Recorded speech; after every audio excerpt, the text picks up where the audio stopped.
তৃণমূলে বিক্ষোভে মাঝ রাস্তায় তাল কাটল মিঠুনের রোড শোতে। মহাগুরুকে দেখতে না পেয়ে চূড়ান্ত হতাশ চাঁচলবাসী। বুধবার মালদা উত্তরে বিজেপি প্রার্থী খগেন মুর্মুর সমর্থনে চাঁচলের রোড শোতে আসেন অভিনেতা মিঠুন চক্রবর্তী। কলিগ্রাম পঞ্চায়েতের সামনে থেকে দুপুর 2টায় শুরু হওয়া ছিল মিঠুনের রোড শোর কথা, কিন্তু নির্ধারিত সময়ে প্রায় 2 ঘন্টা পরে শুরু হয় রোড শো। কলিগ্রামে বিবেকানন্দের মূর্তিতে মাল্যদান করে রোড শো শুরু করেন মিঠুন। রাস্তার দুধারে ভিড় করে প্রচুর মানুষ, কিন্তু প্রায় 2 কিলোমিটার রোড শো করে তাল কাটে চাঁচলের তরলতরা মোড়ে শেষে।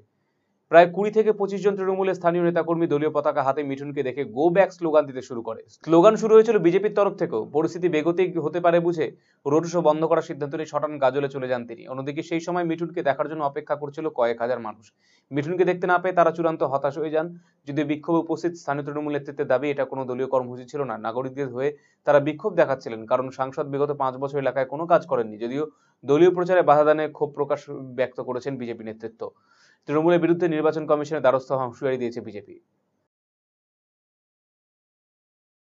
সাধারণ মানুষ এতদিন ধরে 5 বছর জিতেছিল খগেন মুর্মু, উনি আমাদের সাংসদ ছিলেন, উনি আমাদের এলাকায় কোনোদিন কোনো কিছুর জন্য আসেননি।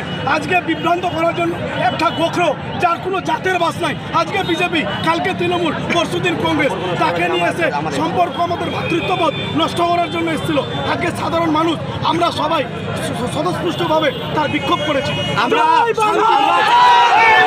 দেখুন, পশ্চিমবাংলায় সন্ত্রাস এবং চোরের দল নামে যেটা পরিচিত তৃণমূল কংগ্রেস, তারা আজকে ভারতীয় জনতা পার্টি উত্তর মালদা সাংসদ খগেন মুর্মুর প্রচারে বাধা বিঘ্ন তৈরি করেছে। যেই প্রচারে আজকে ছিল রোড শো, যেখানে ছিলেন আমাদের অভিনেতা মিঠুন চক্রবর্তী, পদ্মভূষণ প্রাপ্ত, তাকে তার র্যালিকে বাধাপ্রাপ্ত করার চেষ্টা করেছিল।